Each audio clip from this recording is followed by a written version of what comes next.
आज की क्लास में हम बात करने वाले हैं charts of accounts in Tally. तो charts of accounts in Tally का मतलब होता है यहाँ पर एक चार्ट तैयार किया जाता है। चार्ट कैसे तैयार किया जाता है वो मैं आपको बता देता हूँ।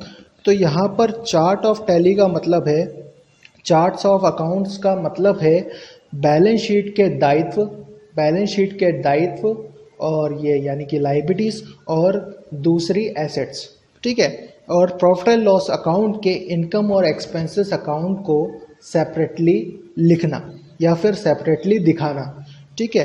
किस व्यू में?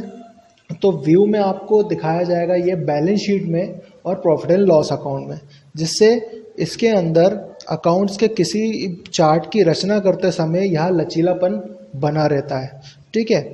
यह अकाउंट्स की रचना करते समय ही हमारे लेजर अकाउंट को ग्रुप किए जाने की अनुमति देता है। यानी कहने का मतलब ये है कि charts of account in tally के अकॉर्डिंग यदि आप बैलेंस शीट और लायबिलिटीज़ और एसेट्स आपको पता है और इनकम और एक्सपेंसेस अकाउंट पता है, तो जब हम कोई लेज़र बनाते हैं तो उसका कोई ना कोई ग्रुप पहले से निश्चित होता है। यदि हम ग्रुप को सिलेक्ट करते हैं तो ही हमें लेज़र बनाने की अनुमति दी जाती है, अन्यथा नहीं दी जाती है। तो हमारी रिपोर्ट्स और स्टेटमेंट हर समय वांछित वर्गीकरण को प्रतिबिंबित करते रहते हैं। कहने का मतलब यह है कि यदि आप लेज़र का सही ग्रुप का इस्तेमाल किया जाए और ट्रांजैक्शन सही तरीके से किया जाए तो वो सही जगह पर प्रतिबिंबित होगा, यानी दिखाई देगा। तो मैं आपको बता देता हूँ कि लेज़र में सबसे पहले हम ग्रुप्स बनाते कहाँ हैं और लेज़र कहाँ से बनाते हैं और हमें ये लिस्ट ऑफ ग्रुप मिलेगा कहाँ से। तो लिस्ट ऑफ ग्रुप हमें मिलेगा, तो सबसे पहले मैं टैली ओपन कर लेता हूँ। तो मिलेगा आपको gateway of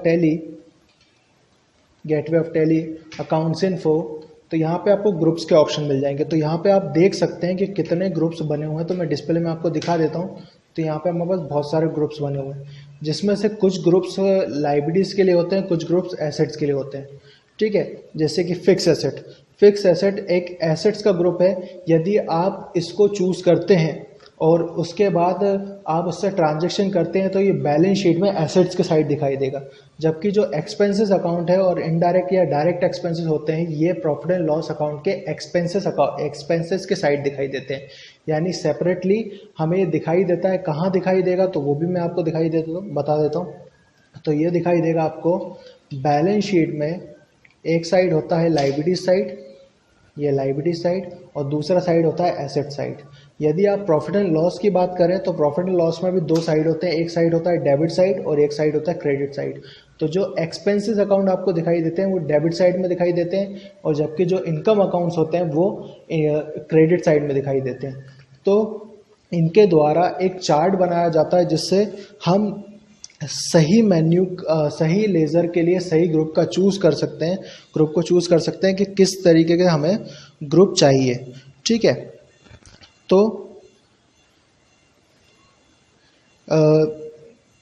charts of accounting में प्रॉफिट एंड लॉस और बैलेंस शीट का यूज़ किया जाता है।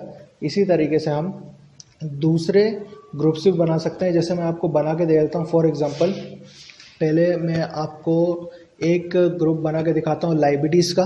तो मैं लायबिलिटीज़ का एक ग्रुप बना रहा हूँ।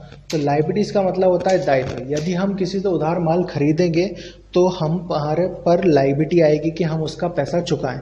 तो मैं यहाँ पर बना देता हूँ एक रवि ट्रेडर्स नाम की कंपनी, जिससे हम उधार माल खरीदेंगे, ठीक है। और मैं यहाँ पर CR लिख रहा हूँ क्योंकि ये क्रेडिटर होते हैं, यानी लेनदार।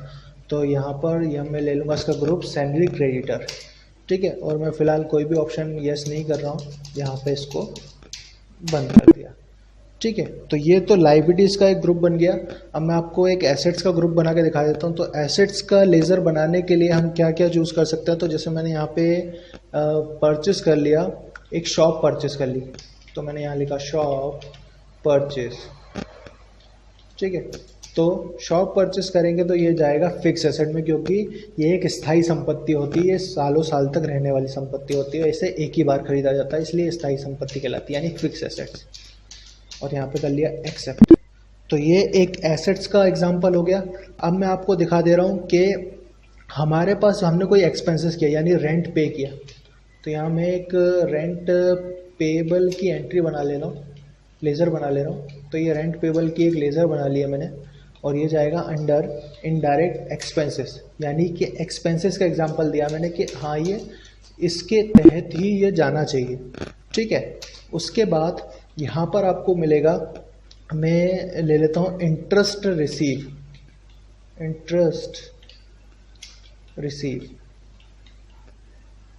ठीक है। तो इंटरेस्ट रिसीव्ड नाम की मैंने एक लेज़र बना ली है जो जाएगी अंडर इनडायरेक्ट इनकम्स, ठीक है। तो हम अगर इंटरेस्ट रिसीव करते हैं तो हमारे लिए वो फ़ायदा होगा, ठीक है।